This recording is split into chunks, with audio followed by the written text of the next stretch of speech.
보면 이제 곧 예수님께서 큰 고통의 자리로 이동하게 됩니다. 그 자리가 십자가의 고통입니다.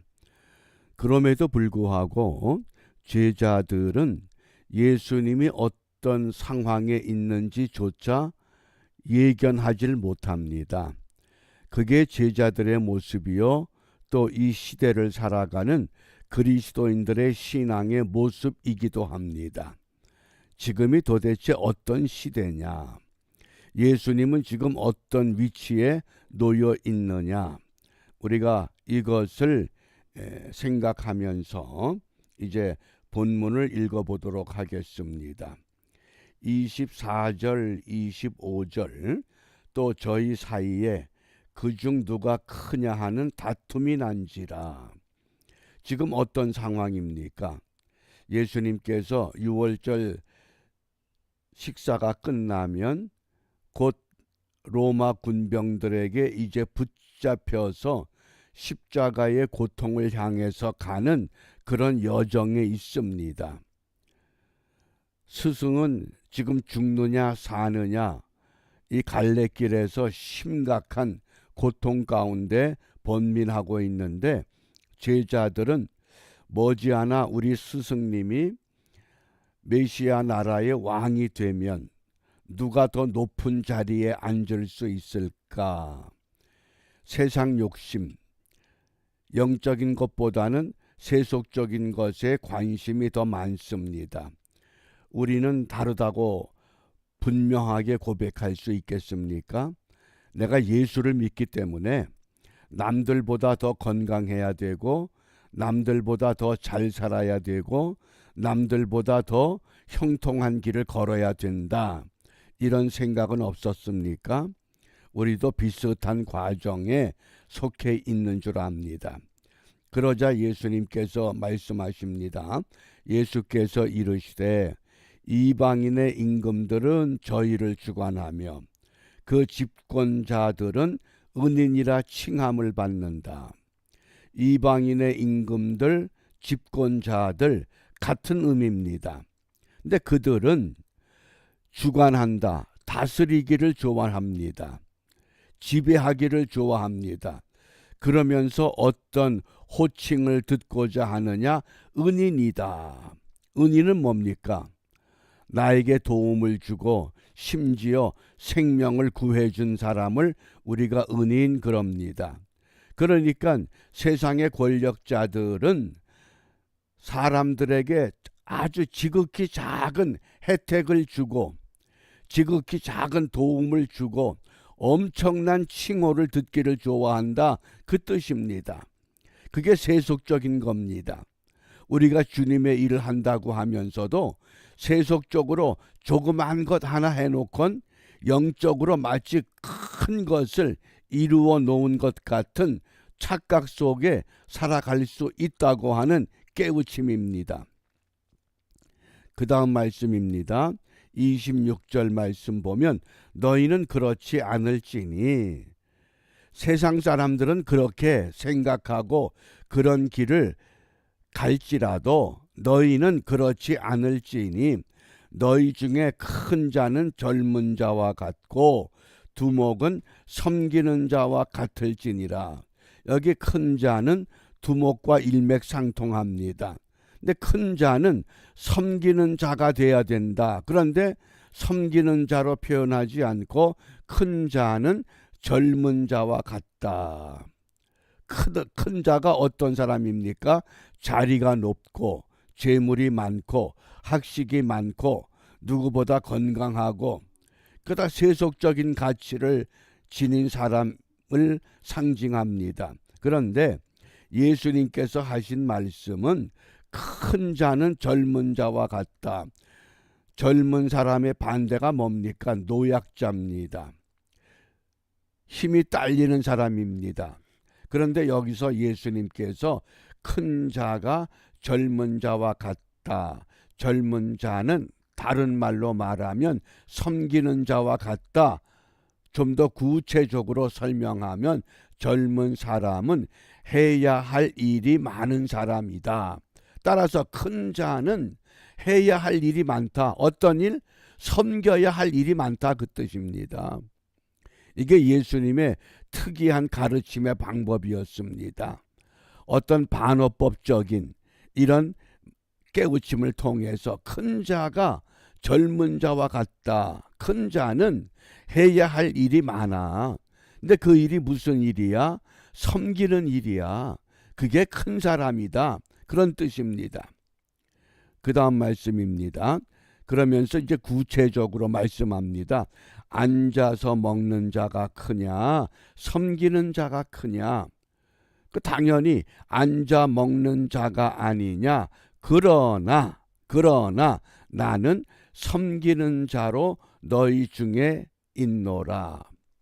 이때 섬긴다고 하는 것은 주인이 음식을 먹을 때에 식탁 옆에 서서 주인이 음식 먹는 것을 철저하게 도와주는 사람을 말합니다.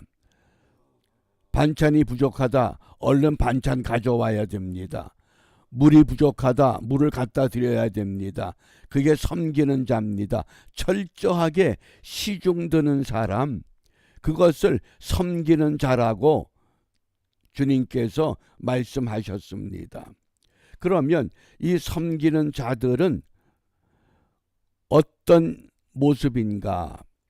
오늘 28절 말씀을 먼저 봅니다. 너희는 나의 모든 시험 중에 항상 나와 함께 한 자들인즉.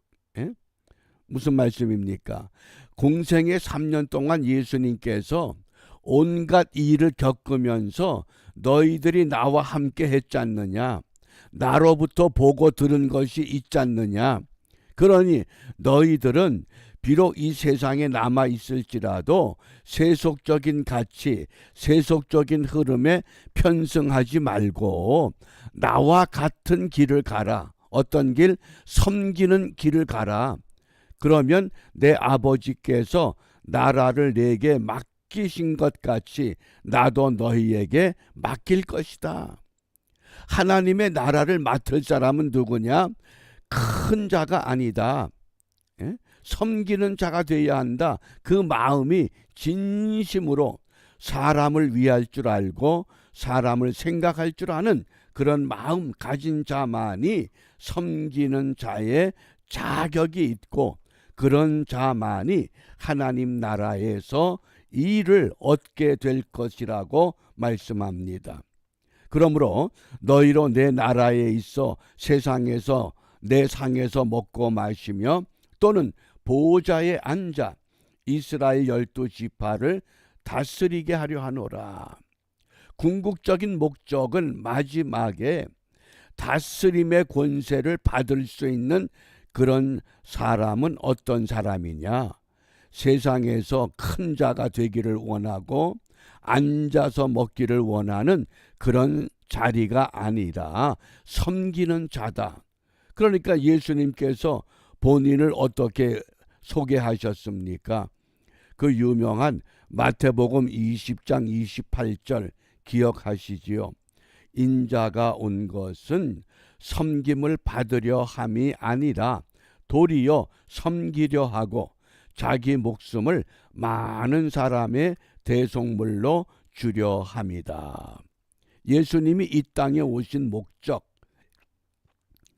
섬김을 받기 위한 것이 아니라 마지막에는 자기 목숨까지라도 대속의 물로, 구속으로 은혜를 베풀기 위해서 생명까지도 내려놓으실 것을 가르치셨습니다.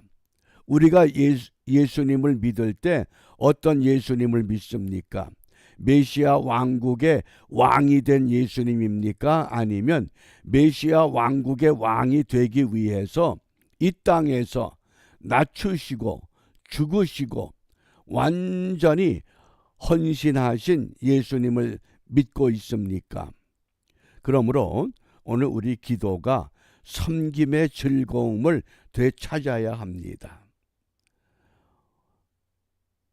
모든 사람들이 섬김 받으려고 하지 섬기려고 하는 그런 일이 점점 더 희미해져 갑니다. 섬김의 즐거움, 이것은 어떤 신앙을 근거로 하느냐? 사랑의 수고와 소망의 인내가 신앙의 근거가 되어야 합니다. 우리가 10만이라고 하면 10만이들이 어떤 일을 합니까? 깊은 산속에 들어가서 산삼을 찾는 사람. 그래서 산삼을 발견하면 신봤다. 그리고 큰 소리로 외치지요. 그런데 놀랍게도 농10만이라는 사람들이 있습니다. 10만이 앞에 농자를 붙입니다. 농업의 농자. 그 농10만이들은 어떤 일을 하느냐? 깊은 산속에 다니면서 산삼의 씨를 뿌리고 다닌다고 합니다. 무엇 때문에? 산삼을 찾는 사람들을 위해서. 자기들이 산삼을 캐는 것이 아니라 우리는 10만이들에게 산삼을 찾게 하기 위해서 그 심산유곡에 다니면서 산삼 씨를 이것저것 뿌리고 다니는 사람들, 농10만이. 그런 사람들이 회원이 대략 현재 한국에 한 300명 정도 있다고 합니다. 이런 사람들이 봄, 가을이 되면 산삼 씨앗을 배낭에 짊어지고 산속에 들어가서 산삼이 희귀해지니까 이것을 뿌려놓음으로 산삼을 계속해서 캘 수 있도록 기회를 주는 농10만이, 그런 사람들이 있기 까닭에 10만이가 존재합니다. 메시아 왕국은 이미 완성되어 있습니다. 완성된 메시아 왕국, 이것을 좀 더 우리가 많은 사람들이 그곳에 참여할 수 있도록 우리는 무엇을 해야 됩니까? 농 섬기는 자. 10만이 앞에 농자가 붙은 것처럼 농 섬기는 자. 섬기는 자로서 이 땅에서, 그래서 사람을 정의할 때 뭐 호모 사피엔스, 호모 루덴스 이렇게 정의하는데 호모 하빌리스라는 정의가 있습니다. 호모 하빌리스. 이 호모 하빌리스라고 하는 것은 어떤 생명체, 어떤 짐승도 손가락을 자유자재로 쓰는 짐승이 없다고 합니다.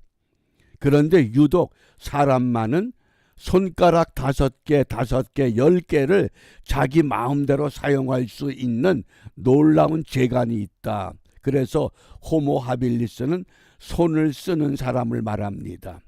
섬긴다고 하는 건 뭡니까? 우리 손을 아름답게 사용하는 것인 줄 압니다. 그래서 오늘 이 하루가 섬김의 즐거움을 되찾아서 이 땅에 메시아 왕국을 찾아가는 사람들이 나를 통해서 단 한 사람이라도 새롭게 일어서게 할 수 있는 은총의 한 날이 되시기를 바랍니다. 기도하겠습니다. 좋으신 아버지 하나님, 오늘도 우리에게 또 한 날을 허락하시고 저희들로 하여금 이 땅에 소망 없이 살아가는 수많은 영혼들을 향해서 메시아 왕국이 어떤 것인가를 일깨워 주기 위하여 우리의 손을 사용하여 섬김을 통해서, 믿음을 통해서, 사랑의 수고를 통해서, 소망의 인내를 통해서 하나님 나라 세워갈 수 있는 은총의 기회를 허락하심 감사합니다. 이 은혜를 힘입어 오늘도 우리 모두가 맡은 자리에서 이 일에 성공하는 주의 백성들이 될 수 있도록 우리 모두를 붙들어 하나님 편에만 세워 주시옵소서. 예수님 이름으로 기도합니다. 아멘.